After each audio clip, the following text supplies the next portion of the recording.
Hello, ladies and gentlemen, welcome back to, once again, non-player characters. That is my squeaky chair. I am Matthew Dixon, and, strangely enough today, Decker is not here. Decker has had to, unfortunately, bow out of the podcast for a while due to life.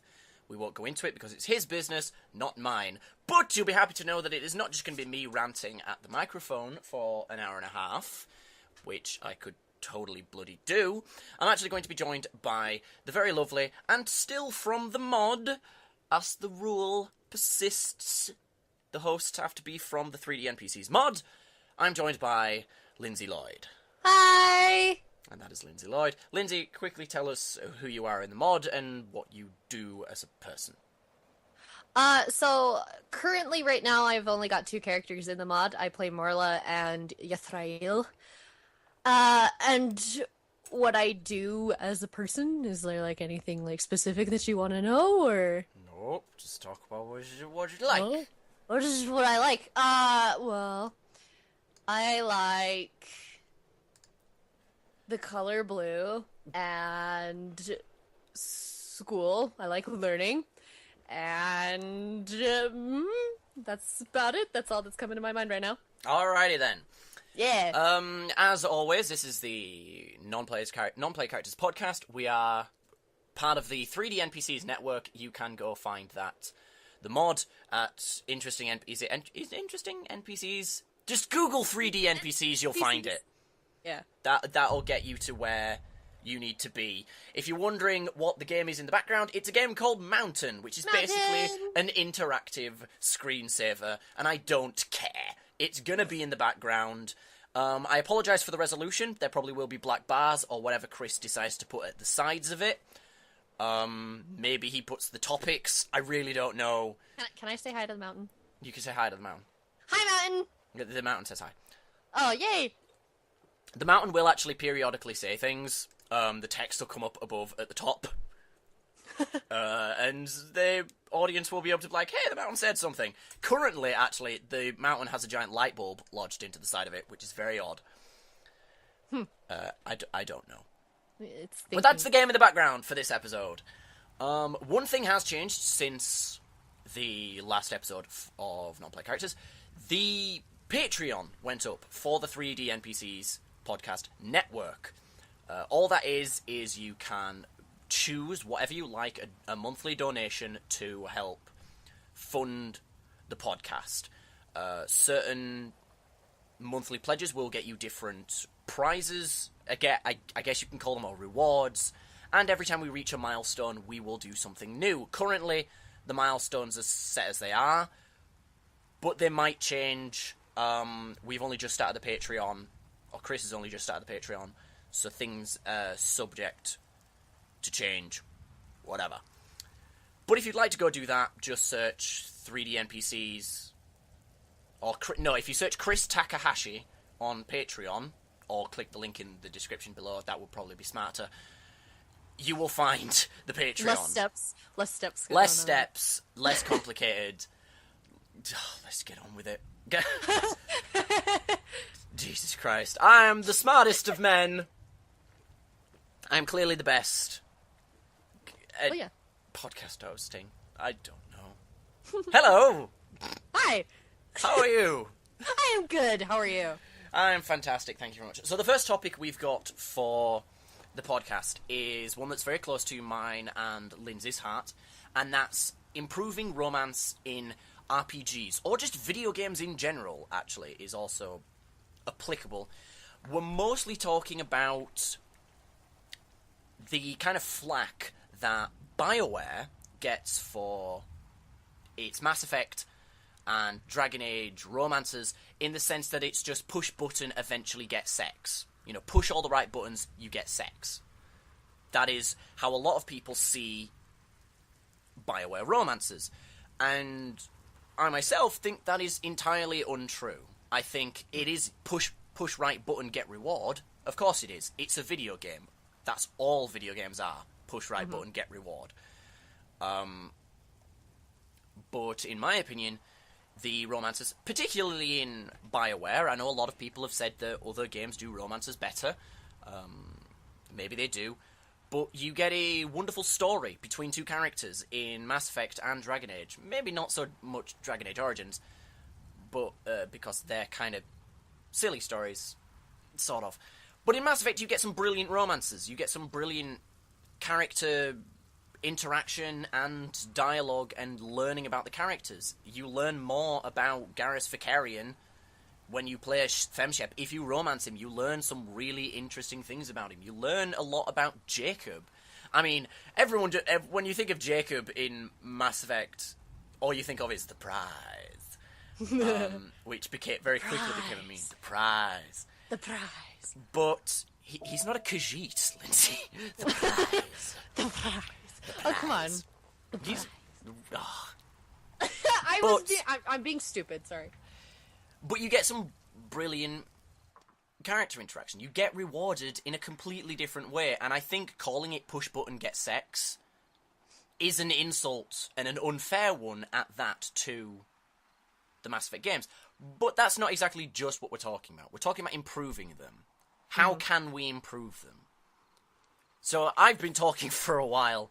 I'm gonna, Lindsay, what do you actually think about like romances in video games? Have there been any romances in video games that stand out particularly to you as better than the norm, or anything like that? Well, I agree with you. Mass Effect and things like that. I'm not as well-versed in the Dragon Age series, but the one that stands out to me is the Garrus and Femshep one. That one's one of my favorites. And to think, like, that it's just sort of like, oh, well, meh, you push the buttons and then you're rewarded with a scene, is kind of, again, because you touched on a lot of these points before, that, you know, you actually delve a little bit into the backstory of the characters. And when people say, how can we improve it? What do you want to, like, achieve with this relationship? And it's like, it all depends on the situation and everything. I think, like, relationships and love is such a varied topic. Like, how do you pick a place, and how do you actually tell, like, what one is good? Because a good romance story to someone is probably not going to be the same to me. So, I don't know. So when they're like, improve it, what do you want from it? Like... Well, one thing a lot of YouTubers say, and I'm not going to name names because I've been told not to. A lot of people want gameplay effects to romance, and like the romance affecting things outside of the romance itself. Like something happens in a level that is directly affected by or affects the romance, and I admit that would be cool, but BioWare has done that, and we are going to be talking a lot about BioWare, because myself and Lindsay are very experienced with BioWare, and it's the most prominent figure to do romances. Not a lot, like, we'll probably touch on visual novels, because they are video games. They're very different kind of video games. They are visual novels, so, well, are they a video game? But anyway, we're not here to discuss that. That's a different topic for a different time. Yeah. But an example would be actually from, funnily enough, Dragon Age, where there was a gameplay effect by romance. If you were in a relationship in Dragon Age, and then you went to a specific town, and I apologise for not knowing the name, and having specific references, because people will just say I'm lying because I don't have the exact date and time that this occurred. It was a winter, rainy day in England when I experienced this. Was it lovely that time of year? It was lovely that time of year. No inside jokes. Anyway, sorry. If you were in a relationship and you went to this specific town, there is a quest where you need to get information on certain people, and you can talk to a woman in a pub. And one of the ways to get the information is to have sex with her, is to sleep with her. She is attracted to you. She is a lesbian, so I think you have to be a woman. Funnily enough. So that the token lesbian love scene, but anyway. So you have to be a woman to get this relationship, or this romance scene. It's not even a scene. You don't even see anything. You just go off, you've had sex, and the character basically goes, "Ooh, that was lovely. Here is the information you wanted." that is basically all that happens. So you don't even see anything. So it's not a push button get sex bit of the game. It's just a, sex happened kind of thing. But if you're in a relationship when you do that and your partner is there, your partner will object to this. She will say, "What are you doing?" And you can either say, "Shut up, I'm doing it," or "I'm sorry, I didn't think." Granted, I think in real life, if you posed the idea in the first place, your lover is going to be a little more PO'd than just, "Oh, well, I get you just didn't think, that's fine, whatever." But, BioWare aren't literary geniuses. They can't put in that much effort into something that simple. Mm-hmm. But that is a gameplay effect. You have to find another way to solve this quest. And yes, this method of solving the quest isn't a core be all end all. Yeah, it's not the core way to solve this quest. It's not the main way. It is just an extra way. But that is a gameplay effect. And would I want more of that? Yes. That will be cool. But how many times could you do that in varying different ways? Right, and I think there's limitations to how much the writers can actually put into a game. I think there's too many scenarios and things like that could alter, I guess, essentially the main storyline for what they're going through. So I think, yeah, it would be nice. I think in some ways, how to improve it is maybe every so often, if you do decide to romance someone, in between missions or something like that, you get just a nice little love note or a simple cutscene where they just look at stars or something like that. That would probably improve it a little bit, add a little bit of spice. But yeah, instead of it just being the only major scene, from it being wow, I suddenly have to turn the volume to mountain down because an angelic choir just came into the scene. Seriously, it's so loud. I was just trying to talk, and then it's just like, Them angels, man. Dem angels. Dem angels. Dem angels, duh. Yeah, and adding those sort of little extra bits would be nice and would be cool, but very time-consuming, I would imagine. Exactly. One of the big questions is, would you like an ultra-meaningful romance? And if you think that the Mass Effect romances weren't meaningful, then I personally just don't think you're very invested in story, or character story, because I thought they were fantastic. I don't think they were very simple, just push button, get sex. I really don't believe that. So you're either a cynic or just not a very romantic person if you didn't like those stories. Yeah, some of the characters were just kind of shoved in there for the sake of romance. Doesn't mean the stories weren't, good. They were still good stories. But yeah, that's the big question is, would you like these big, meaningful romances, or would you like good gameplay? Yeah. Because by Mass Effect 3, the actual gameplay was perfected. Mass Effect 1, awful gameplay. Yeah, bad gameplay. It was bad. The gunplay was horrible. Everything so about it was just poor. Yeah. You played Mass Effect 1 for the story, and I still replay Mass Effect 1 for the story. I've replayed Mass Effect 11 times. That is how sad I am. And the Mass Effect 2 had really good gameplay, and it still had good story. But if they'd put hundreds of extra hours into improving the romance, would that have had a detriment on the game? I think it would have made it too convoluted. Because in a sense, the story for Mass Effect 2, you're all finding all of these main key points out. It's who's the elusive man? The elusive man, you find out all of these tidbits and things like that, and I think adding all of that extra stuff would just branch it out, so you would just have an information overload. And the romance is a tertiary thing.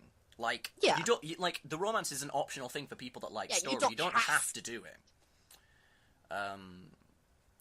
And so why should a game developer put so much effort into something that is tertiary? And people in Mass Effect fans would probably say that the romance is a big part of it, and it is. to people. It is a big part to people, but from a gameplay standpoint, no, it's not. You play, you play Mass Effect because it's a video game. You want to shoot aliens. That is, and you want a good story. The romance adds to the story. The romance makes the story better, but it doesn't make the main story better. It makes your story better.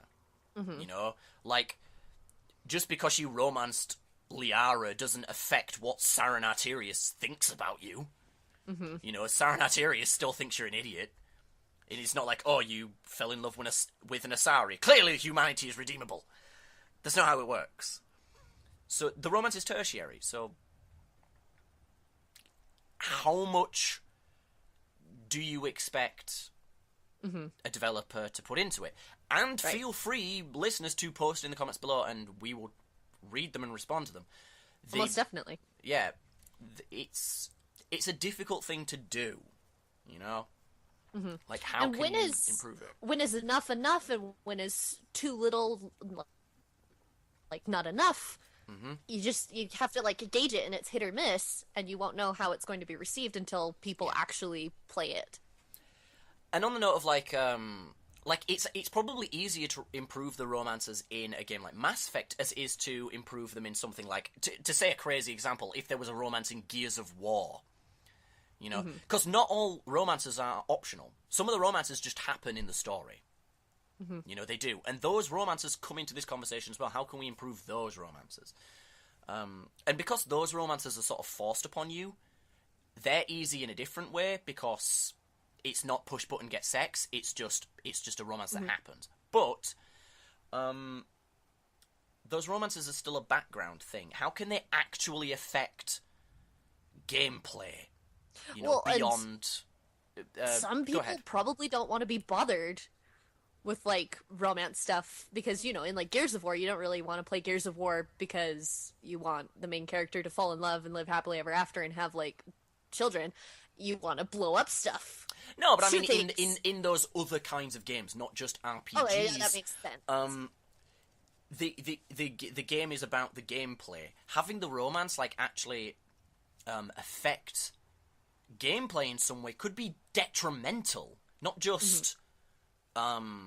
it might not just improve it. Like, again, going back to RPGs and stuff, you've chosen to be in a relationship with someone. Like, there's a big difference between affecting gameplay and affecting story. And that's what the YouTubers were talking about, is affecting gameplay. Well, okay, so being in a romance improves my ability to hold a gun, improves my ability to swing a sword, gives you a buff.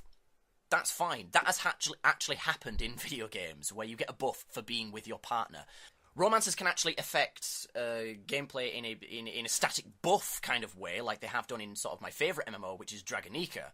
It's a very simple MMO, but it has an actual buff for having a romance. It's a very different kind of romance because it's in the game you can choose to be someone's partner, and like actual, boyfriend girlfriend kind of partner, or boyfriend girlfriend, whatever. And playing with your partner gives you a static buff. Transfer that over to an RPG. Like, say, if you bring Garrus Vakarian on a mission, and again, I apologise for mentioning Mass Effect, I don't care, it's my favourite game. Bring Garrus Vakarian on a mission, and then give you a buff to aiming. Why? Because you're in a romance with Garrus Vakarian, outside of actual cutscenes and gameplay, Garrus Vakarian has been teaching you how to better aim. Just cause. Because if you're in a relationship with someone, you spend time with them, thus you are interested in their hobbies. What is Garrus's hobby? Sniper rifles. What would he be able to do by showing you his hobby? Teach you how to better aim. Thus, be in a romance with that person, get a buff for aiming. That would be a good gameplay effect. But again, outside of buffs, name something else you could do. Like, if we're talking about actual gameplay, because the Dragon Age example I gave was a story thing, sort of. I mean, gameplay in the sense that, like, you're finishing quests, your ability to finish a quest, but it's still a story kind of effect. Like, Lindsey, can you actually think of an actual, straight up, just gameplay effect, other than a buff, that is affected by a romance, or could be affected by a romance? No. Exactly. It's very difficult. It's a very difficult thing to do. And again, in response to these YouTubers and just the players, it's all great to throw stones and say, "Oh, improve the romance." How? I hear a lot of people saying, "Oh, we want gameplay effects." Name a gameplay effect. Don't just say gameplay effects if you don't know what that means or what that could possibly be. Because outside of a buff, I really don't see anything. Maybe you gain an extra ability. Like there's these like little tiny things that could be added, and I would love to see them in Mass Effect 4. That would be cool. Yes. Like for example, if you bring your partner in Mass Effect 4 onto the mission, you actually gain an extra ability specific to that partner. What that ability is, I don't know. It would be very contrived as well, would that? Like, just because you're in a relationship with this person, you get an ability. What if you're just best friends with that ability? With that person? I'm best friends with my ability to shoot things. Yay! Abilities!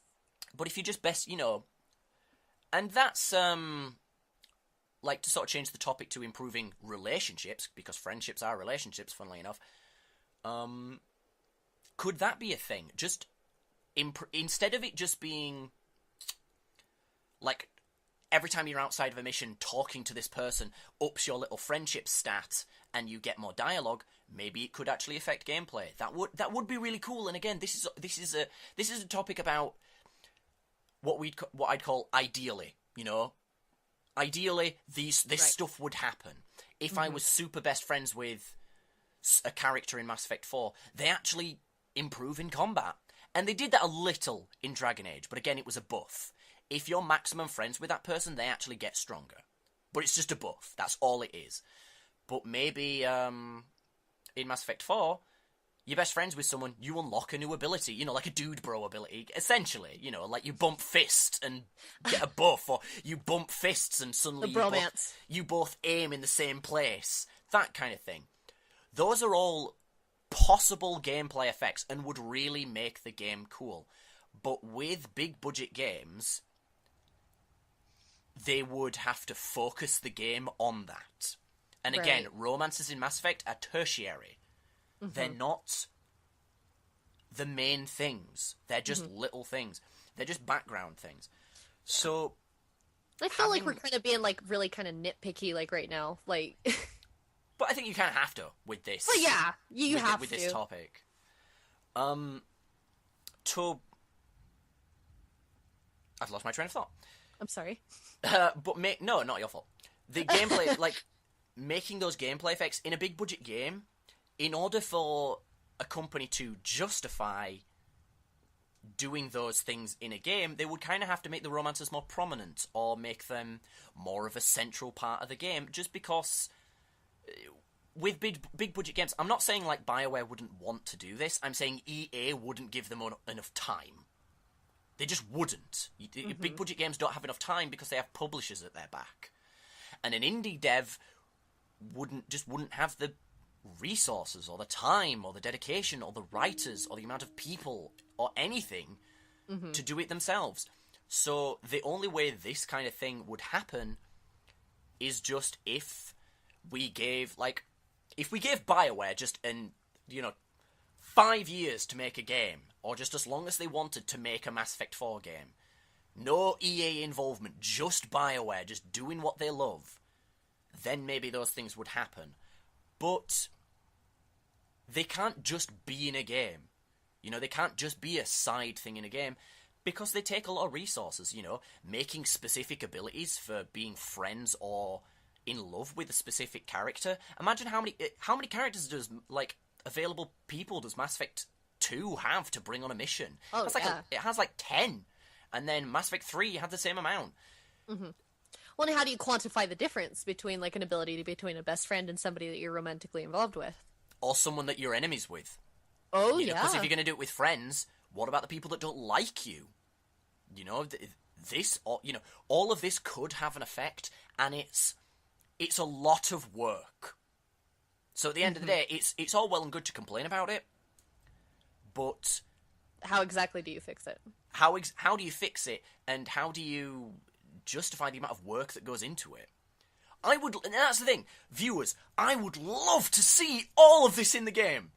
any of the ideas I have just listed, I now want in Mass Effect 4. I now want them in Mass Effect 4. They need to be there. Ditto. In my head, you know, they do. Because they're so cool. They are such cool ideas.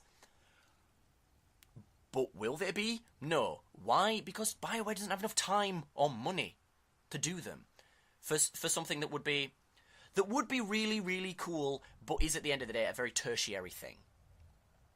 Romance is a side thing in an RPG. It is not the be-all, end-all. So, how can you justify it, I suppose? Other than the justification being, it makes the game better. You can't quantify that. Justification, I want it, therefore it needs to be there. Exactly, yeah. It's, if you went up to a big publisher or a developer and said, I want these for this reason, or I want these because it will make the game better, the developer's just going to be like, okay, you think it will make the game better. Good for you. Good, yeah, pats you on the head. Good job. Yeah, it's not a good enough reason. You need... I guess the only way this kind of thing would happen is if there was a huge petition or a Kickstarter. And I talked about this kind of thing in the first episode, and some people didn't like this response, but it's one of the sort of most basic responses. If you want this kind of stuff to be in an RPG, go make an RPG. Mm-hmm. I know that's not easy, but that's my point. It's not easy. You know, that response isn't intended to incite anger or, actually tell you to go make a game. It's to make a point. Because Lindsey, if I said to you, go make a game, what would your response be? I have no idea what I'm doing. Exactly. You know, so you don't know how hard it is to make a game. I can imagine it's very difficult, and I wouldn't even know where to start. So you and by extension the viewers don't actually know how hard it is to program these things into the game. It's like in my other videos, youtube.com/Markman522. Shameless plugs. Get that plug in there. Gotta get them plugs. Gotta get them. I complain a lot about balance in the video game Awesomenauts. I don't actually know how hard it is to balance a video game. So what I'm saying is coming from ignorance. So you guys saying, just improve the romances. The romance in BioWare are crap. You know, that's coming from ignorance. Have you developed a game? No. So it's not... They are nice things to think about. I would love all these things to be in a video game. I really, really, really would. But it's not that easy. So... all I can say is, indie developers, start a Kickstarter and go do it. I'd love it to be in Mass Effect 4, but I'd settle for it being in another game. That'd be cool. You know? I'd settle for that. I'd have loved for it to be in Divinity Original Sin. Divinity Original Sin and Dragon Age are perfect games for it to be, for romance gameplay effects to be in. Because they're all about stats and buffs and abilities. It's a much more simple and basic kind of game to add romance gameplay effects in because it's a lot simpler. Not as again, this is coming from ignorance here, but you just make a new ability, you just add it in. You don't have to add in a bunch of fancy graphics. You don't have to put in a bunch of animations in in a 3D plane like you would in Mass Effect 3 or Mass Effect 4. You just add the ability. That's why it was in Dragon Age 4. If you were max friendships with someone, or if you were romantically involved, they got a buff. It was very simple. It was a very simple gameplay effect, but it was a gameplay effect. And most people don't realise that was in Dragon Age. At least Dragon Age Origins. So, maybe do it in a game like Divinity. Go make a game like that. And we'll see. But Lindsey, is there anything else you'd want to talk about on improving romances in Vigima games before we... No, I think I'm tapped out on romance and Vigima games. Well, one thing I think we'll sort of briefly discuss, I suppose, is visual novels. Again, not debatable whether or not they're video games, but a lot of visual novels focus around romance. Why is it okay? I would dare to say that if you took the gameplay out of Mass Effect, and just made it essentially a visual novel, the romances in that would be exactly the same as, what is it, Hatoku no Shoujin? What's it called, the romance one that everyone went ape over? The one that's out right now? No, the like, everyone's a cripple one. Oh. Shrugs. I don't know. I thought you played it!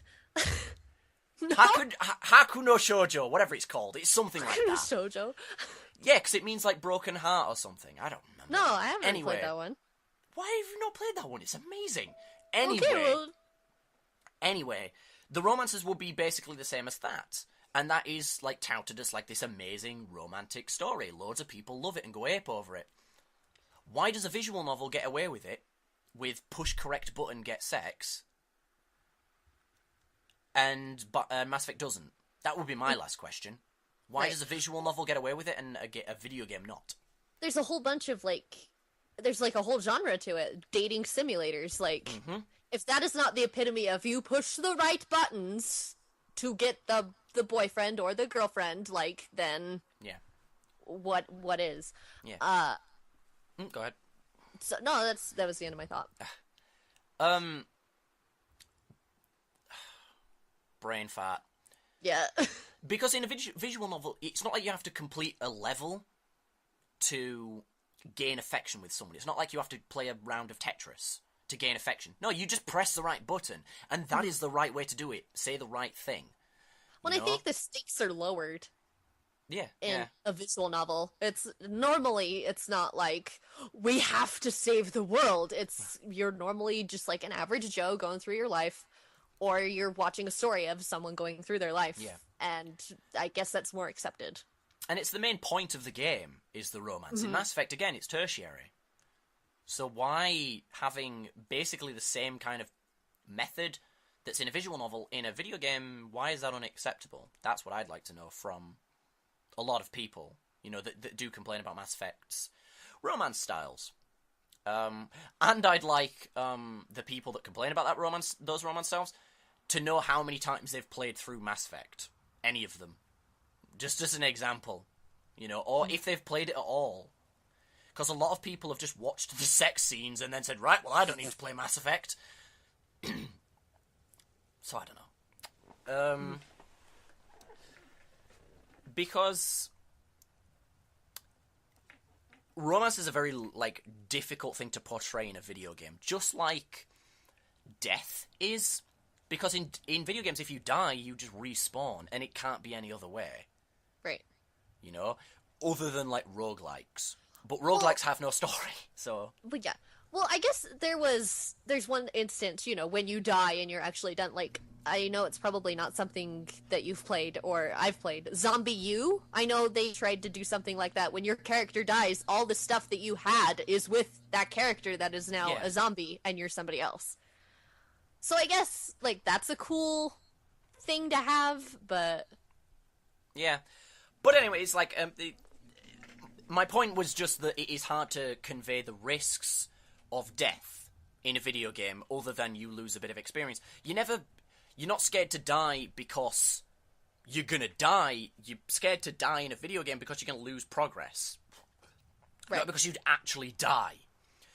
And it's the same thing with romance. You're not scared to upset this person because you feel emotional repercussions. You're scared to upset this person or not romance this person because you don't get access to the story. It's the exact same thing.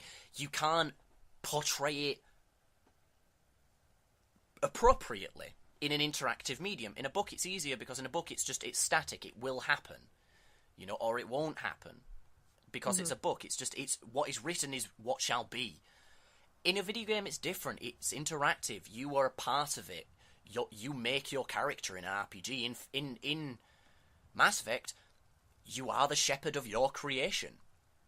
You make your shepherd look like whatever you look like. You can make your shepherd look like Grissom from CSI if you wanted to. Would be totally cool. Not gonna lie. Awesome. But that's my point. Walter White Shepherd. Walter White Shepherd. Walter Shepherd. I am the one who knocks the Reapers. Haven't even watched Breaking Bad. Neither have I. Yay, we're both, both hipsters because we're like, it's too popular, we're not watching it. I've actually got it all on DVD, just haven't bothered. And I've got Netflix and still haven't bothered. So, but okay, I don't know, I was too busy watching Netflix Orange is the New Black. I don't have the DVDs, so, I was too busy watching Orange is the New Black, so... Of which I haven't seen. It's an amazing show. Anyway, I think we've hammered our points home at this point on improving romance in RPGs, and we're already 30 minutes in. So, viewers, comment down below. We'll have a discussion. I would love to talk about this more because it's I do want romances to be improved. I want them to always improve. What I would also like is that BioWare gets a little less flack because I think they've done a fantastic job. And that's not me. Yes, I'm biased. I love Mass Effect. But I think romances in video games are at a better point than people think. And I'd like people to realise that. Because you don't know how good you've got it till it's gone. What if we just removed all romances from video games and people were suddenly like, oh man, now I want romances back. There's that to think about. Right. Anyway, Lindsay, just tell Matthew to shut up. Matthew, shut up! Okay, let's move on. The second topic we have is sort of a lighter topic, an easier topic. It's about hype. Hippity hype. Hippity hype. Because obviously in the previous episodes, people have found out how hype I am for Tomb Raider, or Rise of the Mother Effing Tomb Raider, as I called it. I'm even trying to swear. Actually, the title. No, Rise but of the Mother Effing Tomb Raider. I would like it to be. It is Rise of the Tomb Raider, and I am very hyped for that because I really liked the first one. I thought it was amazing, absolutely spot on, Game of the Year amazing. Was it my Game of the Year? I don't know, because Metal Gear Rising: Revengeance came out in the same year, so... Love that one. But the topic is about just... At what point is hype bad? Getting too hype. Is it detrimental? Yes. And obviously, the first thing to talk about would be pre-orders. You're so hyped for a game, you pre-order it, and then the game sucks. You've wasted your money. Just to use myself as an example, I've been sucked into the hype for Destiny. I pre-ordered it forever ago. I have a poster. It's cool. I was really hyped for it. I was like, oh my gosh, the people who made Halo are also making this cool game. And now I'm not I was like, oh cool, I pre-ordered it. Yay. Did you get into the beta though, or the alpha for pre-ordering it? Yeah. Why not? Why is your poster? Yeah, but why didn't your pre-order get you the alpha? I'm a console scrub, man.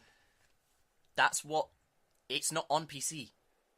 Well, I didn't get into the alpha or the beta, and it was just... What? Why? Anyway, so but then the question would be, have you played much of it? Or, watched much of it? Seen much footage of it? No. You're not you can't be that hyped for it, then, if you haven't been following it. I was following it. Yeah, were. Past tense. Well, then, there's the question. Why did you stop being hype? I hadn't heard much about it from... for a while. I was like, okay, what is it about? Give me something. And I never got it. Lindsay, go on YouTube. There's shitloads of gameplay. Okay. But that's sort of the thing to talk about, is a lot of people were hyped for Saints Row 4. They pre-ordered it. It came out. They didn't like it. They were wrong, because Saints Row 4 was amazing. But, that's the sort of the basic and easiest point of hype, is the pre-order and then it sucks kind of thing. Best example, Aliens Colonial Marines, one of the most disappointing games ever. I think I have one that tops yours, but go ahead. No, go ahead. Duke Nukem Forever. No, because Duke Nukem, I've watched Duke Nukem, at least it, worked. At least it worked, was the thing. It might not have been brilliant, and it might have sort of referenced a lot of things poorly, but at least a lot of the gameplay that you saw and a lot of the videos you saw were what the actual game was. Like, people got hyped for Duke Nukem because they played the original Duke Nukems. People got hyped for Aliens Colonial Marines because they were lied to. Like, they were shown false gameplay. That's like the worst part of hype, is that companies can just force you to get hype. Because companies want you to get hype. I love how we're using the term hype. I actually learned the term hype from Two Best Friends Play on YouTube, and now I use it all the time. Like, get hype. It's not a phrase, you know. But in gaming, it is. It already is a phrase in gaming culture, but outside of gaming culture, yeah. Cooler. Like, anyway, companies want you to get hype. They kind of, you know, deliberately kind of try and force you to get hype. So that's another bad part of hype. Like, companies will, like, outright lie to get you hype so that you pre-order. Well, they want you to buy it. Watch Dogs. Yeah, exactly. Well, yeah. And, like, Watch Dogs. Again, they lied at E3. They just lied. They showed graphics that aren't in the game. Actually, no, they are. You can actually get the lighting effects that were shown at E3 in the game. They are actually programmed into the game. They were just turned off and pseudo removed just to make the console version look better. Like, oh my god, douche. That's just douche. Right. This is butts. Right. And I think some hype is okay. Oh yeah, like if you can't get excited about a game, you just have no soul. You know? Right. Like, I'm hyped for Bloodborne, and I don't even get to play it. I don't have a PS4, but I'm hyped for Bloodborne. Oh, Bloodborne!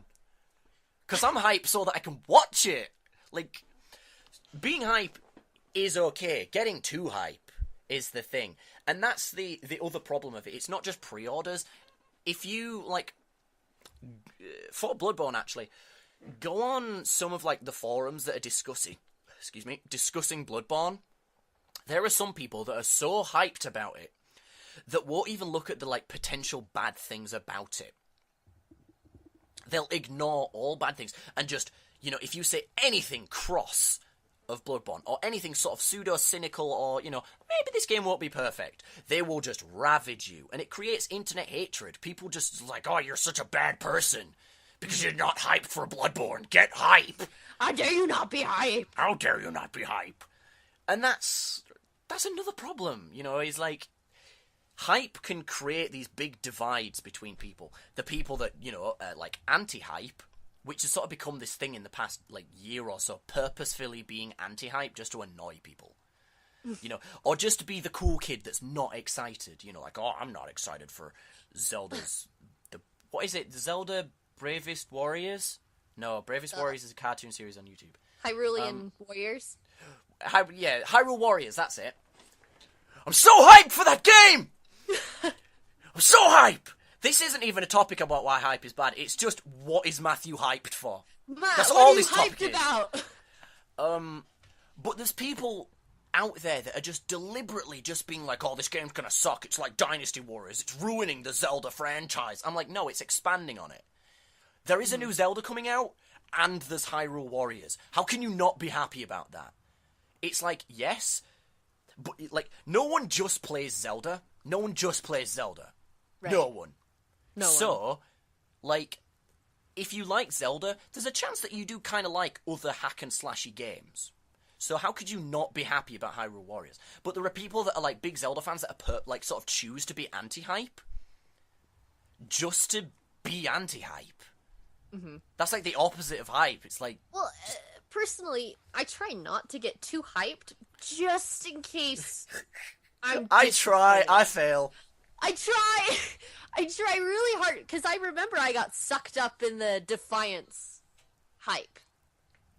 I was thinking, oh my gosh, this is going to be a TV series, I'm going to play this game all the time, and the TV series and the game are going to be amazing. I watched only one episode. I have a funny story actually about the Defiance like TV series. Like my dad doesn't play video games, didn't know Defiance was a video game. He just bought the first season. I have it. It's still in its cellophane. No one has watched it. We just have it. You just have it. I just have the first season of Defiance just cause. It's just in my house. Like, why? It's just that, like, my dad doesn't know it's a video game. I could walk down with this. I could probably walk down with a Defiance DVD right now, show it to my dad, and he'll say, "When did you buy that?" No, you. No, bought no, it. Dad, you bought it. You bought it. You bought it, Dad. He buys a lot of DVDs. And that's just weird. But another sort of weird story of hype for me is Portal 2. I was so hype. I was like, I think you can vaguely remember me like not shutting up about how excited I was for Portal 2. Yeah. Then Portal 2 came out. I suddenly lost all interest. I didn't play it. I didn't buy it. I bought it like a year later. I somehow managed to not get any spoilers. And then played it and was like, okay, this game's good. And it's just like, how did that happen? I just suddenly stopped being hyped. Someone hit me with an anti-hype needle. Like, it wasn't that I had no excuse. If someone had come up to me and said, "Why haven't you bought Portal 2 yet?" My only response was, "Meh." I didn't have a reason. I just stopped being interested. It's like that's like backwards hype. Go ahead. I said it's like me with Destiny. It's just weird. Like, hype is a weird thing. But, like, to sort of finish the topic off with a bit of irony, I suppose. Lindsay, what are you hyped for? What am I hyped for? What am I Other than getting for? a gaming PC. I'm hyped to get a new gaming computer. I'm so excited for that. And I'm excited for all of the games that I'm going to be able to play. Lindsay's hyped for gaming. That's it. Gaming! Just gaming in general. I am a gaming gamer. Game? I'm excited for video games. I'm hyped for video games. I know, like, it just barely came out and things like that, but I worry about Telltale and where they're going and things like that. But I'm hyped for Season 3. You're already hyped for Season 3 I'm already of Walking hyped Dead. for Season 3. But I'm not. I worry that they're gonna, like... They're gonna get too confident or something. I don't know, and then it's I just think gonna they already end up did. being like, yeah, I know how you feel about Season 2. Yeah, I mean, we You could, and like... your Clementine hate. I don't hate Clementine! You hate that we played Clementine. Yes, I do. I think it was a bad decision. But let's not ruin the show with an hour-long conversation from me about why Season 2 was just disappointing. It was good. He has a video on his channel. I enjoyed it, but it could have been better. Go watch the video on my channel, youtube.com/Mattman522.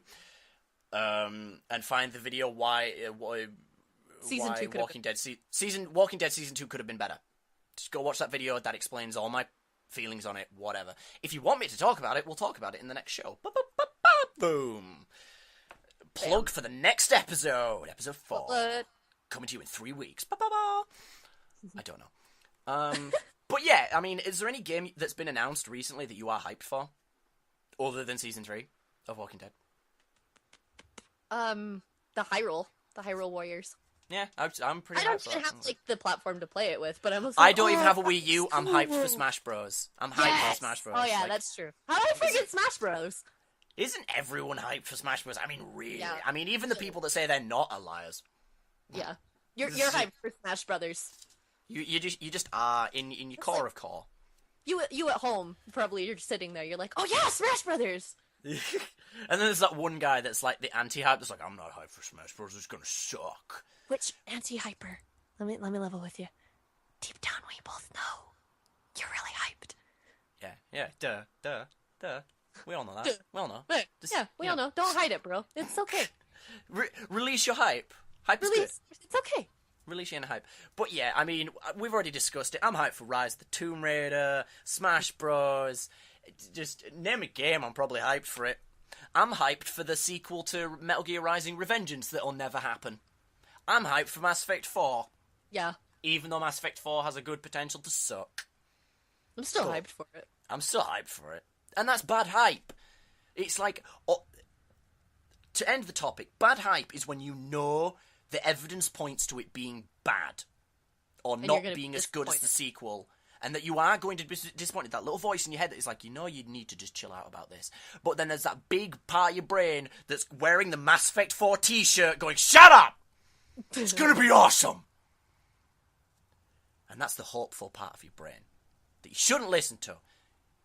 Give in to hope. You should. Let hope fail. Let hope die. No. I don't know where I was going with this anymore. Let's talk about news. Alrighty. Let's talk about some news. PopCap co-founder leaves to work on social justice issues. Massive air quotes. So let's talk about this. The PopCap co-founder, John Vache, has actually announced that he's leaving after 15 years. Like, 15 years in the business. It's like, it's crazy to think, actually, like, how long some people have been working on video games for their lives. Like, 15 years. On things like Peggle. Bejeweled. Shouldn't it take, like, 5 minutes to make Peggle? I don't know.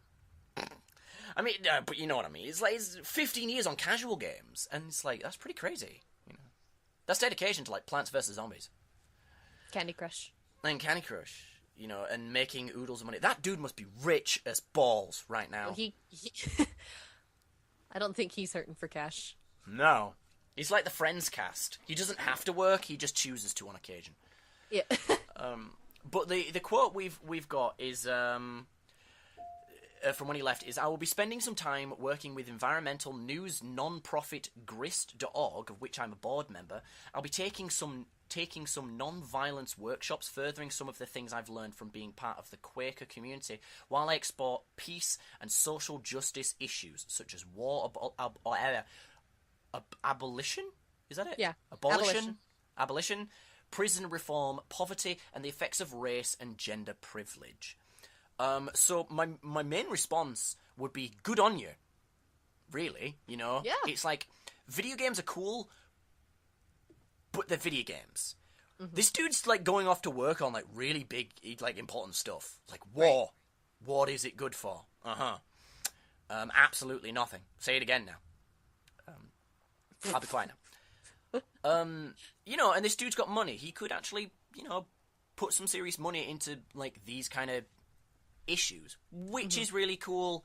So, good on you, mate. But the thing that stood out for me, well, actually, before I go on to that, like, Lindsay, what are your opinions? I've got the same. That he is joining a group, the Quakers, which obviously don't have a lot of. What's the word I'm looking for? Support, I guess, is the word that I'm looking for.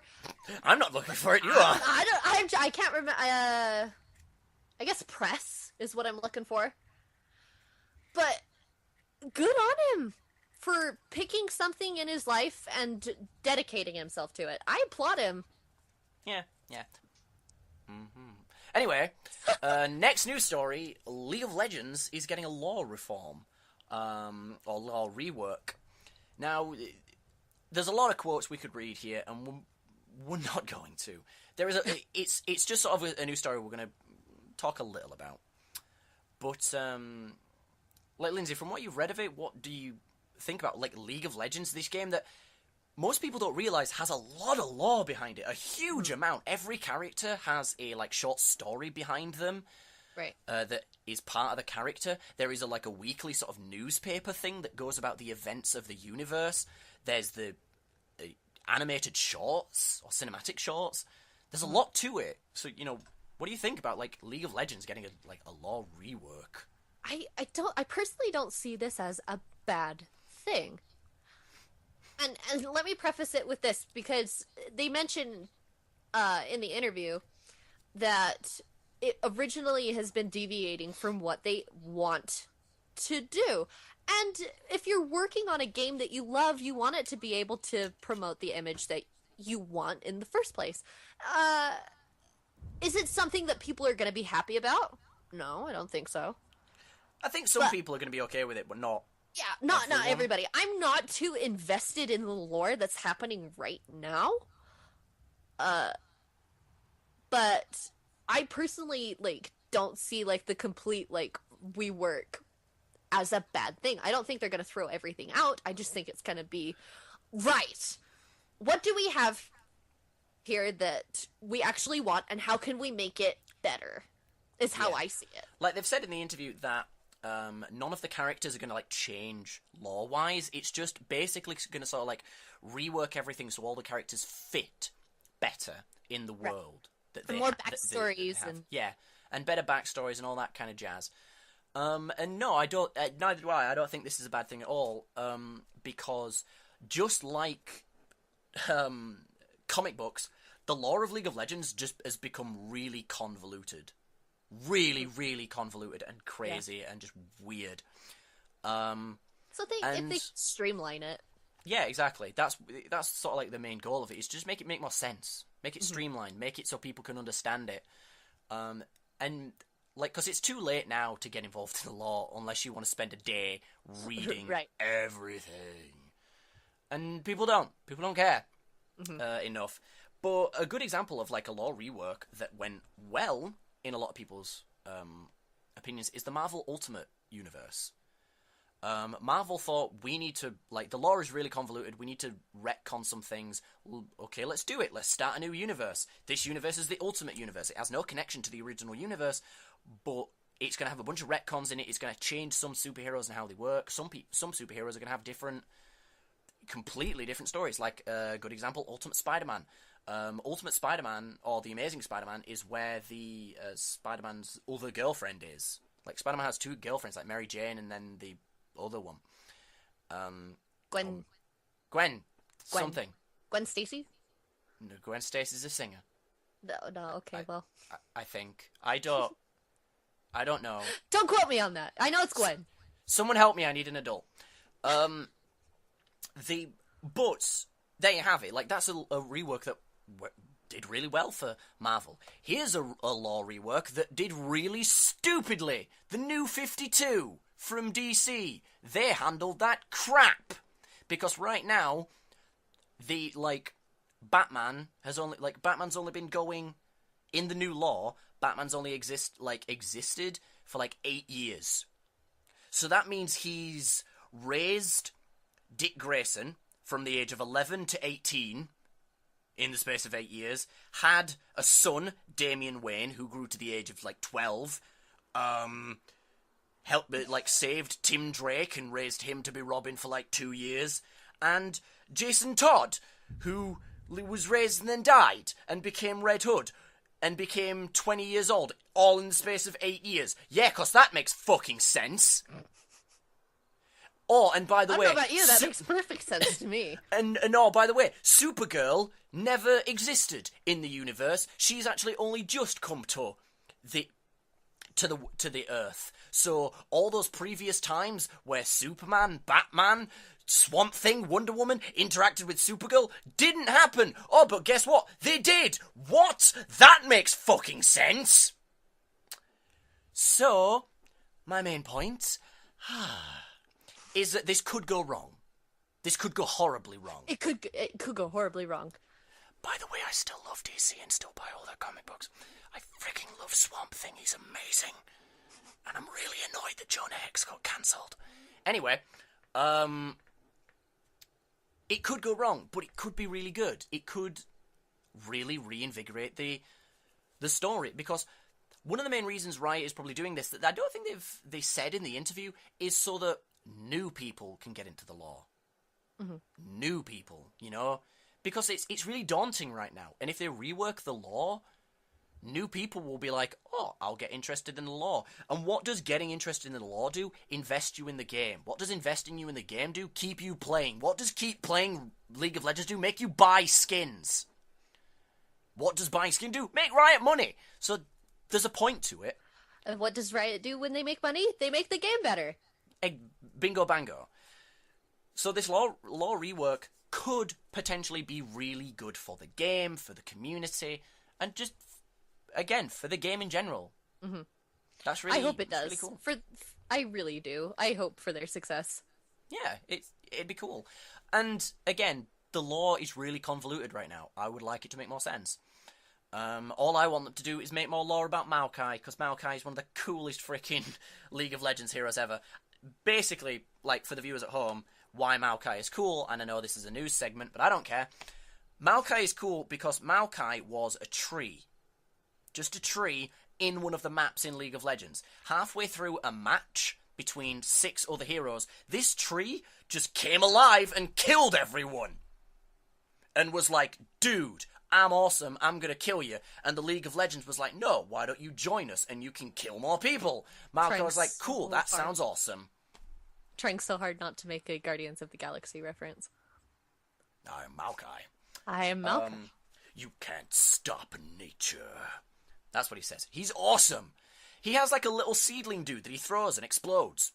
It chases you and explodes. I need to start playing Maokai. But, you know, make some of these newer characters more part of the lore. Make them more interesting. Like, if you haven't played League of Legends, and Lindsey, I'm going to make you do the same thing as well. If you haven't, like, really gotten into the lore of League of Legends, go watch the 2 most recent cinematics. A Twist of Fate and, The Dawn of something? The 2 most recent cinematics. They will get you so hype for the lore. They are so goddamn cool.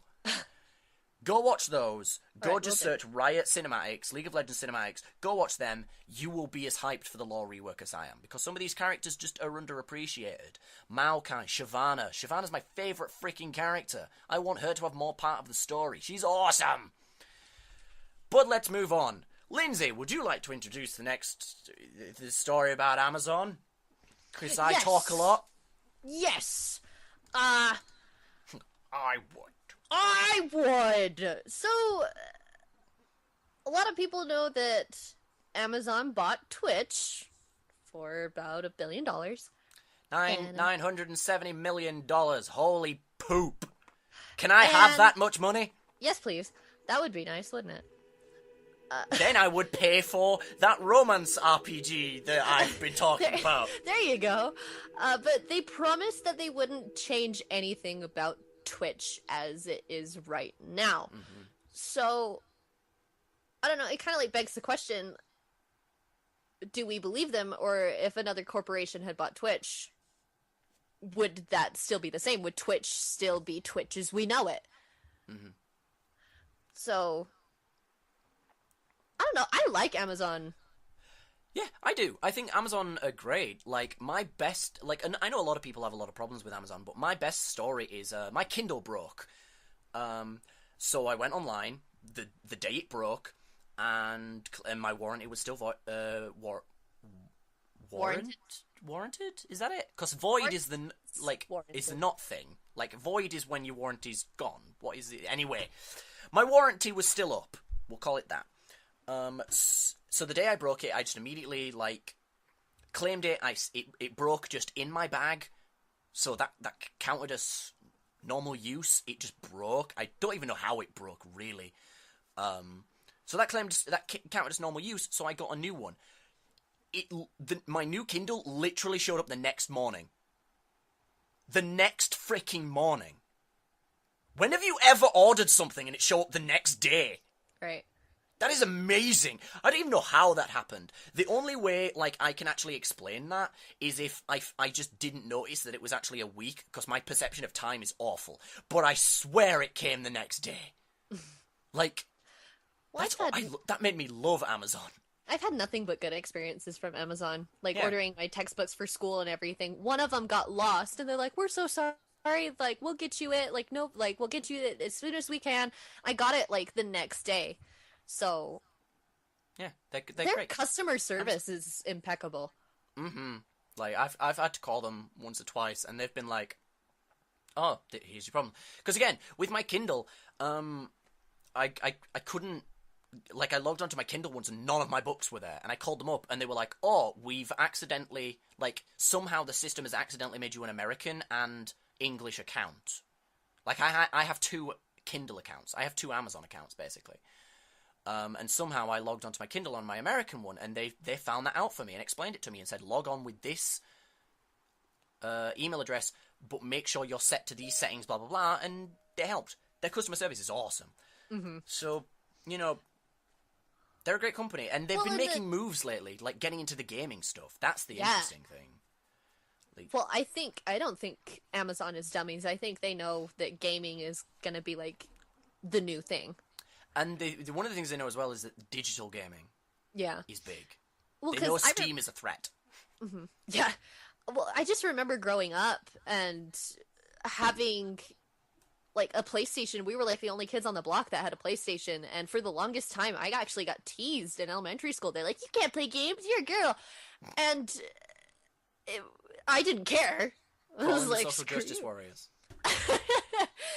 But anyway, grew up playing video games, and now I'm just sort of like, video games, yeah, I've always liked video games. And now everybody is like, video games are awesome, and I'm like, what is this? When did this happen? When did this happen? But I'm yeah, cool Amazon, now? it's weird seeing companies understand that gaming is a big thing. That's the crazy thing. But yeah, Amazon's been making moves. They're making their own console. This stuff is crazy.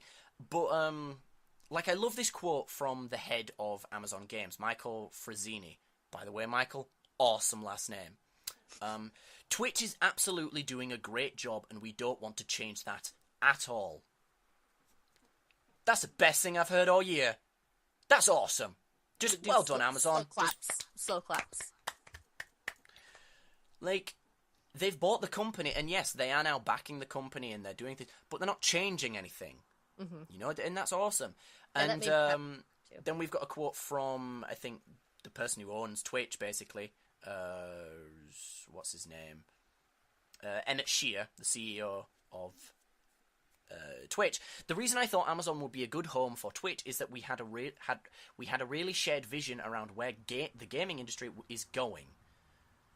That's kind of cool. It's just, it's like they have faith in Amazon, and Amazon has faith in them. Mm-hmm. And Amazon isn't like, they're smart enough to see that something is doing well and that they should buy it from a business standpoint, but they're smart enough to know that they don't need to change anything. If it's not broke, don't fix it. Exactly. Google bought YouTube, and they did bring a lot of improvements to YouTube. We're not denying that. We are on YouTube right now. Right. Because of Google, people make their livelihoods off YouTube now. But they have changed a lot of things that they didn't need to change. Just because they bought it and they own it. It's like, no, let YouTube... YouTube knows what it's doing. YouTube is what made it... Like, I'll stop talking about YouTube. Twitch made Twitch successful. So if Amazon buys it, why do they need to change anything? Mm-hmm. All they have to do is give it more money. Yeah, and it will keep making itself more successful. Exactly. So it's like... And we all know that Google and Microsoft, I think it was, were also sort of vying to buy Twitch. Mm-hmm. So my question to you, Lindsay, is do you think either of those companies would have at least made the statement that Amazon has made? Like, do you think Google would have, like, bought it and not changed everything? No, I don't. Yeah. I don't think so. And that's why I applaud Amazon. I'm thinking this is going to be a very nice relationship that the two of them have, because I think Google would be like, well, we're Google, and clearly we know better than you. And clearly we know more. And I think Microsoft would take a similar approach. Microsoft would have worried me far more than Google, simply because Microsoft have shown that they are far more biased and stupid. Because Microsoft, just as an example, I know I talk a lot, but I will just finish this point and then let you talk. Microsoft have shown they're biased to themselves against themselves. Because the Xbox makes them more money now in gaming, they will now give the Xbox preferential treatment. Microsoft ruined Skyrim. How is that not more appropriate to talk about on the 3D NPCs, a mod for Skyrim, their podcast network? Microsoft ruined Skyrim because they, forced Skyrim to be on consoles, and they made it developed more for consoles than PC, and because of that, Skyrim was smaller, shorter, less expansive. There was just less of it because it was on an Xbox. Mm-hmm. Simple Pringles, like Microsoft show preferential treatment to Xbox over PC because Xbox makes them more money, and Twitch is a PC thing. Yeah. So what would they? Oh my God, what would they have done to Twitch? They would have ruined it. Yeah. I just think like they could also, in a sense, see Twitch as somewhat of a competitor. Yeah. And they probably were like, well, let's buy this so that we don't have to worry about it anymore. Monopoly. Yeah. Basically, yeah. Mm-hmm. And that's what I like is that a lot of recently a lot of gaming stuff like this has sort of moved away from monopolies, tried to like sort of avoid them. Like I can't remember something. A gaming company was going to buy another gaming company recently, and basically the US law people came in and said, "No, you can't. That's a monopoly." They just said nope. And we've seen recently that capitalism hasn't been doing all that well for the people recently. Oh, that's what it was. A internet company, sorry, not a gaming company. Recently in America, I don't know if you've heard about this, Lindsay, but because you know how crap the internet can be in America. If you're in a state, you have a choice of one internet company, basically. Yeah, right. Mm-hmm. Like, that's just how it is in America. Recently, there's been a new company that has been competing with Time Warner Cable, and they've been going around and improving the internet around certain states and cities. And then what Time Warner Cable has tried to do is they tried to essentially like buy the company or stop them doing this. And the US is just like, the law has been just like, no, you can't. No, deal with it. This is competition. You have to deal with the competition, Time Warner. And do you know what Time Warner has done in response? They have upped their internet bandwidth. Just out of thin air. Holy crap, does that make Time Warner Cable evil? Oh my God. They are so evil. They've been capping it. They've been capping your internet just because they can. Like, seriously, America, allow more competition between internet providers. Because Britain, say what you want about Britain, they have the best internet. No, you guys have good internet. I couldn't, let me just try and name as many internet providers you could have, no matter where you are in England. And yes, I know England is small, but that's not a factor when it comes to the internet. But we've got Sky. It's freaking awful, but it's an option. Sky, BT Broadband, Virgin Media, PlusNet. Crap, we've got so many more. We used to have AOL, but they've gone. We get the point. We have no matter where you are in England, you can choose all of these. Mm-hmm. So I mean, we're completely going off the news topic right now, but seriously, Time Warner Cable, get your crap together. God. And Amazon, we love you. Yes. That was a cool thing, actually. I was driving down to London once, and we passed by the Amazon's, distribution warehouse for England, or, that area, at least. And I just saw it, and I was like, oh, there's Amazon. Hi, Amazon. It was just weird. It was just cool. I was like, oh, Amazon's not just on the internet. It actually exists. I know it's, really trivial and stuff like that, but I kind of almost see them as, the Disney... Almost. They're we put smiley faces on our boxes because we love you. I'm like, oh, Amazon! Thank you! Yeah, they're pretty cool. They're cool beans.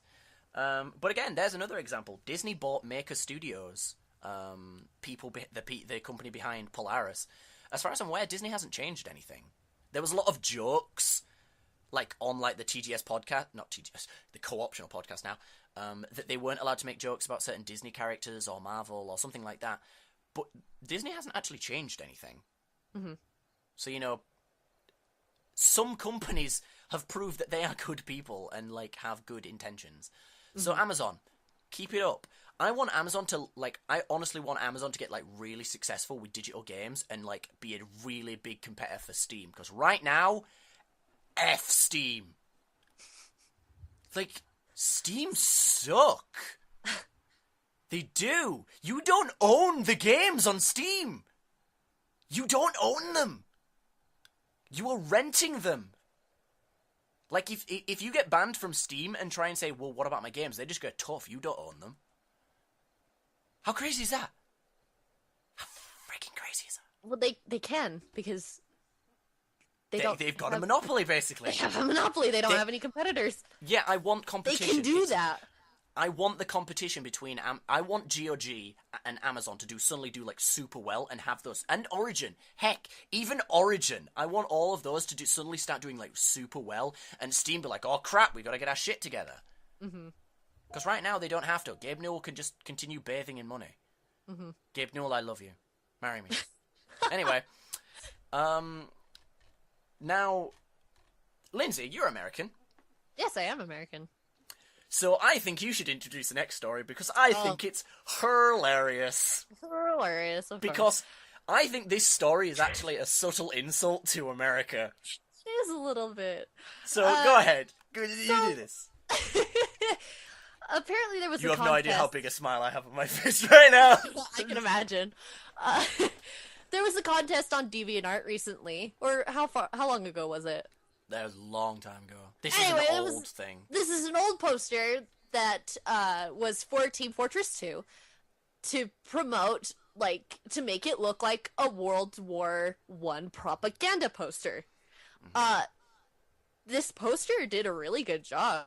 Like, it looks like an old propaganda picture. Like, yeah, it's great, and it's a bit of humor for the game. It is and to explain what the post we're talking about, it's the soldiers eat babies. That's a fact. Think of the children. Join Team Demo Man today and make those monsters pay. Mm-hmm. It's a silly, like, thing for Team Fortress 2 that just happens to look like a World War I propaganda poster. Well, that's the thing. I've seen a decent amount of propaganda, and I think it does kind of look like it, but it's very clearly not. Right. Anyway, go ahead. There's similar themes and everything. Mm-hmm. But Russia did, like, this documentary about saying the United States uses propaganda to control all of its people, capitalism is bad, and things like that, and they used this picture. So... Like, that's amazing. Like, I don't know if this is a comment about how dumb this Russian historian is, or how bad USA's propaganda has been over the years. Like, throughout history and things like that, like, how else are you gonna get really, like, people to support a war without having the media involved? No, but I mean, it's like, propaganda's not, like, exactly a bad thing. Oh. Like, it's debatable, but we're not here to talk about that. That's social politics. We're not here to talk about that. Maybe in another podcast. The USA has done extremely racist episodes of Looney Tunes and Mickey Mouse. There is somewhere you can find, I think it's Daffy Duck dressed as Hitler, and it's a legit thing made by... No, Donald Duck, sorry, dressed as Hitler. It's the photo space you're talking about. Yeah, made by Disney. And it's Nazi propaganda. Yeah, it's a propaganda thing. It's a kid's cartoon! Mm-hmm. They're using that as propaganda! You know, and it's like, they've done stuff like this. Like, they've used pretty heinous methods of propaganda in the past. And it's like... I think, like, a lot of people are going to be sat here and be like, haha, stupid Russians. I think we should be thinking, wait a minute. Like, Americans should be sat there thinking, jeez, people must think we're assholes. They already do. Because now all of Russia is just going to think America's even more freaking stupid. Well, Russia didn't really like us in the first place. Like, nah, Russia don't like nobody. We had a Cold War with Russia. Like, Russia likes nobody. And Russia's not being very nice to anybody right now. Yeah, but Russia gave us Whiplash in Iron Man, so who cares? Yeah. Russia's awesome. Russia gave us that sexy accent. Come on. Well, yeah, Russia wins. Das Vidanya. Das Vidanya. Das Vidanya, comrade. Well, in the space race, we are so racist. Please don't flag us.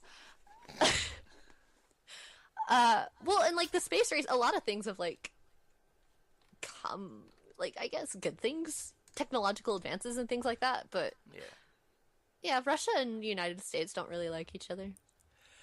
I know there's not a lot to talk about in this news story, but I find it bloody hilarious. Yeah, it's a funny, like, tidbit that they got confused, and the fact that propaganda is so big in the United States history that it actually was believable, so... Yeah.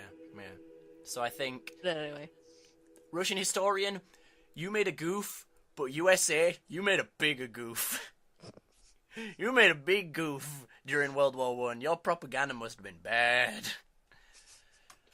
Oh man, just just search racist Looney Tunes episodes. You'll find them. Well, and if granted, you'll find the same conspiracy theories of like people that are like, there's loads of sexual innuendos in Disney cartoons, and I'm like, yeah, some of them are. Find sexual innuendos in anything. Like, let's be honest. The number 23, just it's the condition that Jim Carrey has in the number 23. I always hate that I forget what it is, but it's basically like if you're scared of something and are looking for it, you will find it. Mm-hmm.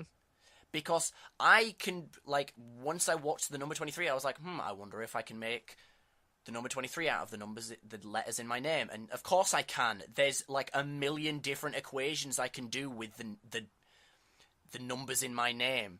There are, what? M-A-T-T-H-E-W. There are 7 letters in my name. Like, So for every 2 numbers, there's an equation. For every 3 numbers, there's an equation. For every pairing of 4 numbers, there's an equation. Of course you can make the number 23. I could make the number 1,482, probably. If you wanted to, yeah. If I wanted to. So, it's like... Anyway, what are we talking about? We've completely gone off topic. Right, we're actually running out of time. I went off the rails. We're running out of time. We're almost done with the show. We've got 2 more news stories. Lindsay, go! Oculus Rifty thingy. Oculus Rifty-Roo. So Oculus Rifty-Roo! Please. Can we call it the Rifty-Roo now? Yes, please. Can that be it? Rifty-Roo. That's the kids' version. Yeah. Perfect. So Hi, I'm the Oculus Rift. I'll do your advertisements. So the Oculus Rift is now being, I guess, streamlined for consumer purchases. Mm-hmm. So, I guess the end result is going to try and be between $200 and $400, which is a reasonable amount. I don't fully get the story to some extent. Well, I guess because what it's talking about. I think they're trying to make it like a household commodity. Yeah. Like in every household they're basically that kind has of a computer. They're basically announcing that they're almost done with beta, basically. That it will soon be released properly. To the public. I say soon, but like within a year-ish. Mm-hmm. Well, and they mentioned something about Sony and Project Morpheus and the fact that there's competition in virtual reality. So I just want to, like, bring this up. Like, feel free to leave in the comments what you guys think, but is the Oculus Rift and Project Morpheus going to change how we experience gaming? And, like, is virtual reality really something that we need?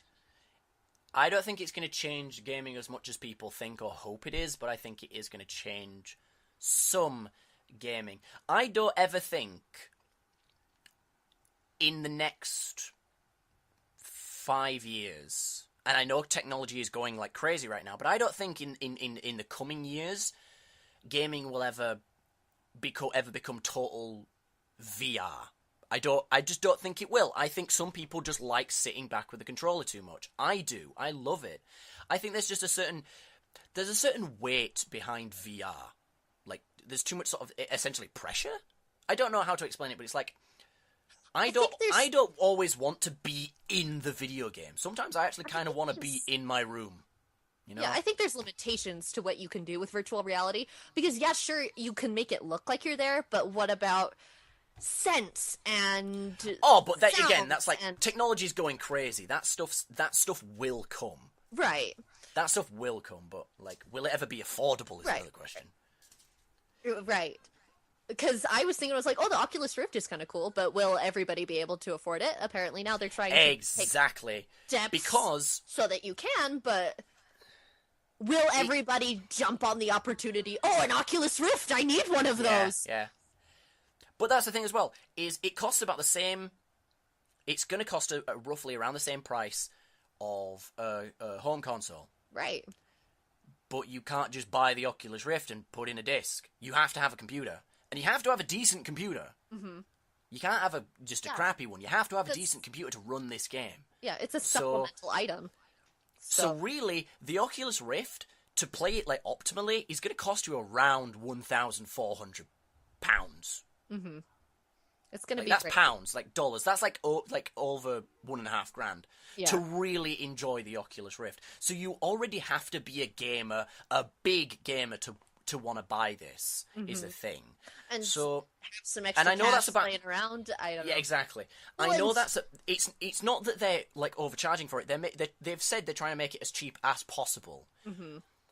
But that's still kind of too expensive for a lot of people. Yeah. Most people's experience with the Oculus Rift isn't playing it, it's watching YouTubers play it. Mm-hmm. And honestly, do I want an Oculus Rift with the stuff I've seen right now? Nope.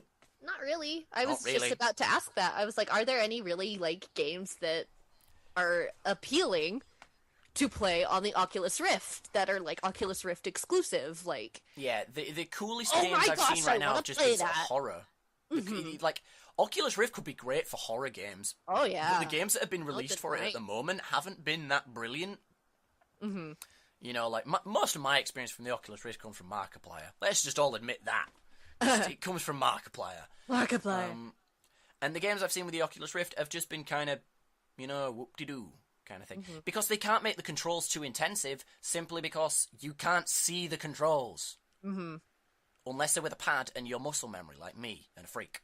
But not everyone is. Some people actually do have to look and find where the A button is. Well, and... Noobs. You noobs. Well, they have the razor that goes with it, like the hand controls.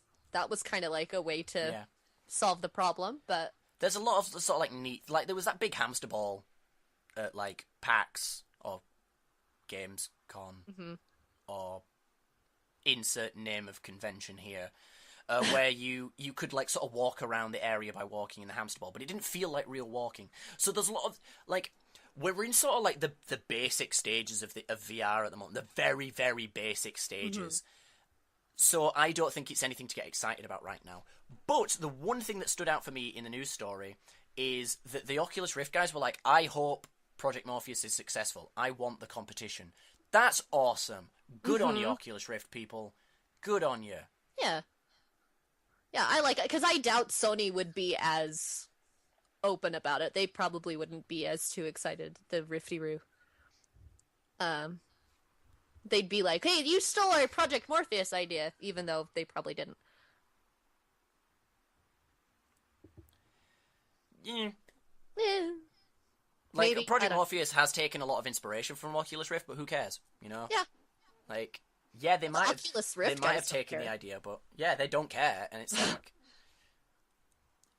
But that's the thing, is like, if they wanted to claim copyright, they couldn't. It's like, because Oculus Rift can't say, like, because if Oculus Rift sued Sony, then the writers of Star Trek could then sue Oculus Rift, because it's like, oh, you thought of VR?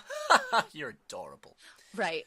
And it's like, then the freaking, some of the writers that are now dead could sue bloody Star Trek, because virtual reality was, like, invented in, like, Victorian times. It's a concept that has existed for years. So it's like, cool concept. It's an awesome concept. It's like, I want a holodeck. I want to be Shepard. You know, I want to be Shepard. Mass Effect. Let's talk about Mass Effect some more. Hey, Mass Effect some more. We love it.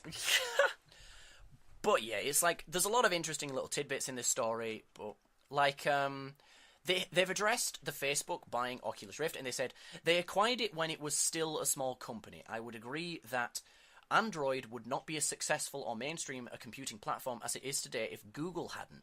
You want to look at the Facebook Oculus acquisition as something similar to that. So basically what they're saying, and I think they could have said this in more straight terms, is we needed the money backing us.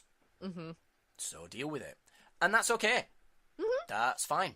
Yeah. You know, I don't have a problem with Facebook buying it. I don't see Facebook as this giant demonization company that everyone else does. They're giving Oculus Rift money, and they're basically investing in it. If Facebook treats Oculus Rift like Amazon is treating Twitch, then the Oculus Rift is going to be A-okay. So there you go. And Facebook will make a lot of money. And Facebook will make a lot more money. Yes, a lot more money than they already were. So let's finish off with our final story, and this is sort of something similar to Microsoft's Xbox story that I reported on actually a long time ago on my news show that used to be running on youtube.com/Macman522. But Lindsey, go. So anyway, Google was basically chastised by this corporation. I can't remember what it's called. The FTC. That Federal Trade Commission. The Federal Trade said something. That it needed to refund people who accidentally purchased things in app. So like while they were playing Angry Birds. Playing Angry Birds, and their child accidentally bought something that ranked up a charge of like who knows how much. And so it begs the question, like, should companies be more responsible in how they acquire those in-game purchases, or should we actually really watch our kids when we're letting them play with the iPad or it's a mix of both, smartphones? obviously, but I think it is actually more on the company's blame, because this recently happened in England. Now, in England, if you make an app on iTunes or anything like that, you have to make it clear. You don't have to do that in America. That's why this story has happened again. Right. But in England, you have to make it clear that what you are about to do will cost money. And they've made it now in, I think, nearly a bunch of iTunes games that you can just turn it off. You can just turn off in-app purchases. You can just make sure that the child just does not have access to it. And there's like loads of parent security things. But I think it does lie with fault with like not just Google. I think it's unfair to like just blame Google on this, but like the creators of the app to make it more obvious what you were about to do, what you were about to that you were about to spend money. And I don't think it's just Google's fault. I think Google are the one that make the money, but to some extent, why is it just Google? Yeah, why is it just Google that has to give the money back? What about the people that made the apps? I think they're partly to blame too. Yeah, that makes sense. So shouldn't they should really give their money back too, because it's kind of like Google gets punished for publishing something that they didn't make. Well, Google has money. So. Google does have money, but it's not just like woe is me to come to defense of the big name company. I'm not saying you're wrong. Like Google's not entirely blamed. It's not just Google's fault here. Yeah. I'm not denying that. But I actually hadn't thought about that. The app developers should be like, hey, sorry, we'll give the money back. It's not fair, and I think it's not fair. But that's the thing, is the blame can be thrown basically anywhere in this story. It can be thrown at the parents for not watching their kids, but I mean, you give a kid an iPad so you don't have to watch them. As cynical as that is, that's what an iPad is for. Timmy is talking too much. Give him Angry Birds. Best parent ever. Here, iPad, go. Here, iPad, parent for me. Parent for me. And it can be thrown at Google because they sold the product, I guess. It can be thrown at I think the biggest blame goes really to the creators of the app for not making it clear enough. And then I think it also goes to, again, Google for making it so that, the way the purchases work. Again, that's Google's fault. The company that does that they didn't, catch it. Yeah, the company that don't catch it, the parents that don't catch it, the actual, Google store, the people, the specific people behind the Google store, those people. The blame could go anywhere in this story. Who it actually is deservedly going to, that's kind of iffy. Yeah. Personally, I think the developers of the app. But then people are just going to be like, oh, you hate indie developers, blah, blah, blah. No, I freaking love indie developers. Risk of Rain, best game ever. Yes, indie developers, we love you. Yeah, we love you, indie developers. Send your games to youtube.com/Smartman522 so I can play your games for free and how many times have we plugged your channel now? A lot. It's becoming a running joke. If people don't like it, I'll stop doing it. I'm really not fussed if you go check out my channel. It'd be nice, but you don't have to. YouTube.com/man522. There you go. That guy. That guy. Everyone knows that guy. Everyone knows that guy. Anyway, let's continue. Well, that's the end of the news segments. And yep, those are the end of the news. That's the end of the news, and unfortunately, Decker's not here to do the question of the show, so I am. And the question for... I like how you just like, Decker's not here, but I am! I love you, Decker, even though I've never met you. So if all humans could fly, would we all just take it for granted? Like, wow, you went super philosophical. Like if it was considered exercise. Like, Decker would have just been like, have a dick in your face or a fart in your face. You're like, this is super philosophy. I wanted to what was be the question? Impressive. If all humans could fly, would we just take it all for granted? Well, yeah, because we take walking for granted. Not everything in the world can walk. Like, yes, is my answer. Yes. Would you fly if you could? Duh! I would float. I would never fly. I would float everywhere. Just constantly, like 1 inch above the ground. Yep, I would never touch the ground. I would like go into McDonald's upside down, float across the ceiling, and just be like, chicken legend meal, please. Large McFlurry. Give me some strawberry milkshake, mayo. Done. I want to hang out with you. Then I just constantly do like front flips and backflips. It'd be awesome. Like, just like backflip all the way down the street. Yeah. Just totally. Flying would be awesome. Here's the question then, like, to you, Lindsay, would we have wings or would we just float?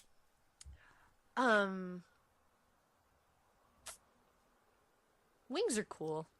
Wings are cool. Wings are cool. We all have wings now. Bam! And then there's that one anime series where the wings are like the erogenous zone on a race of people.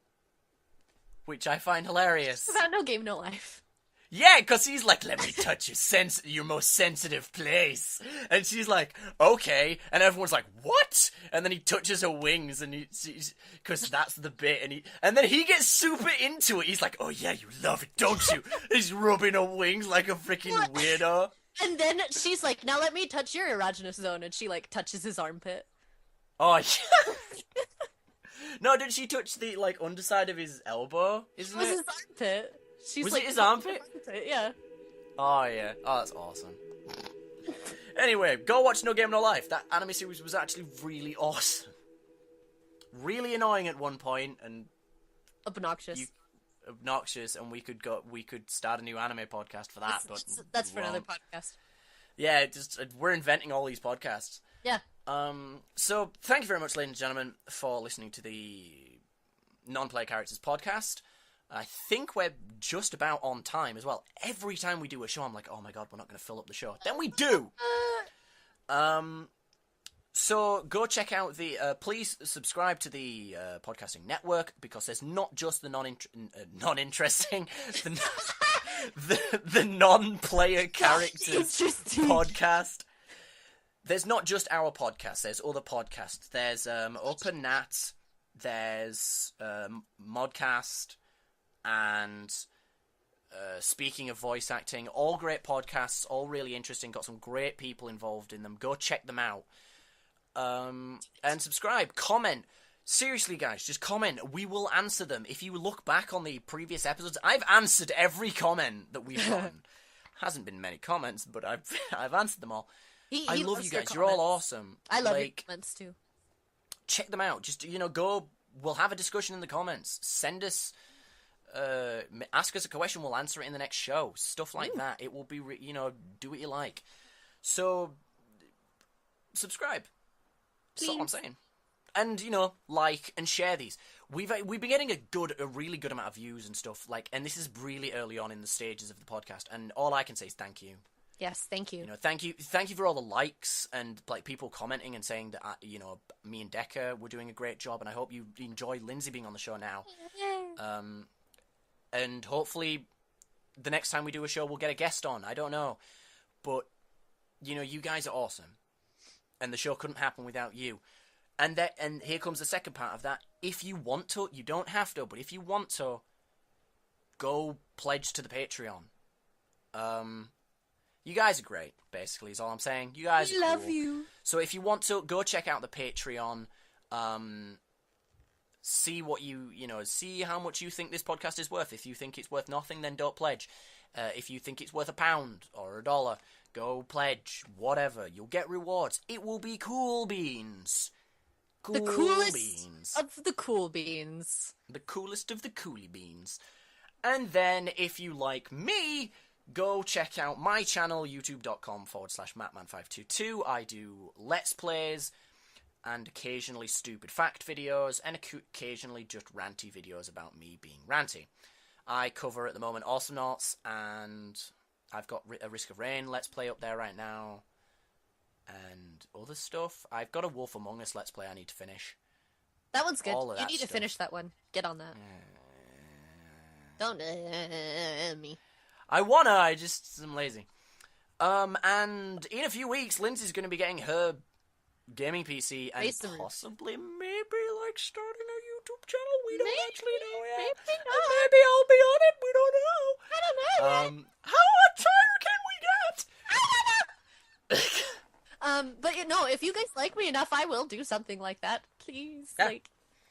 That'd be fun. Please like me. Please like me. I love you guys. So other than that, subscribe to the channel, subscribe to my channel, pledge to the Patreon, touch my butt. No, don't do that last one. Viewer, you should totally touch my butt. Only do if it. You want to, though.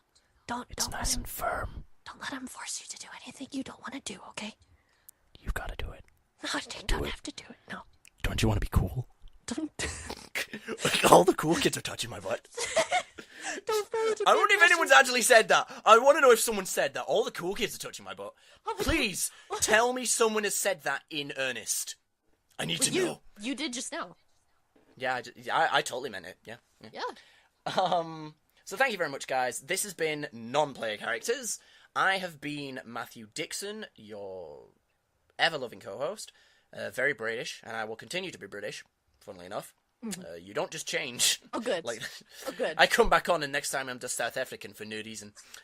And I'm joined by my new co-host, Lindsay Lloyd. Hi. Thank you very much. Thank you very much for being on the show. Yeah, no problem. It was my pleasure. It was really, really fun. Yeah, it's been awesome. And, guys, I will see you in 3 weeks. Bye-bye! Bye-bye!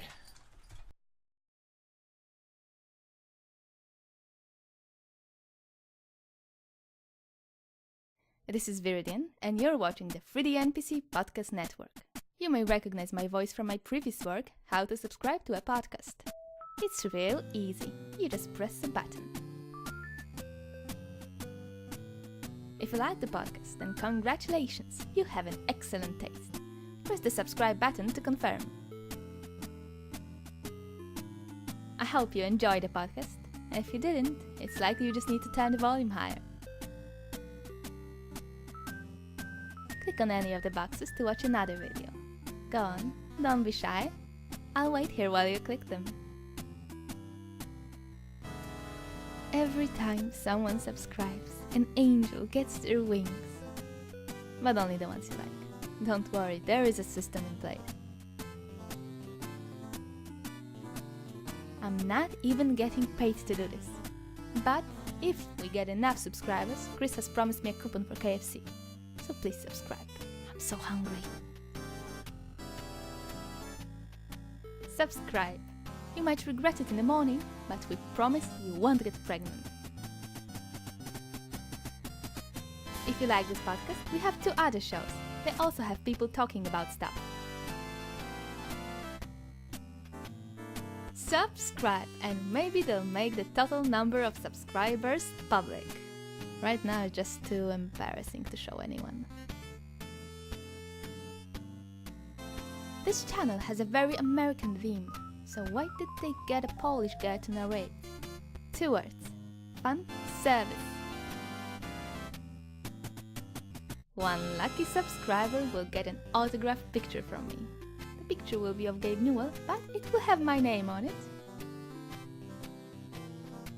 Did you hear about what happened to the last person who didn't subscribe? Nothing happened actually. But is that what she wants? Nothing.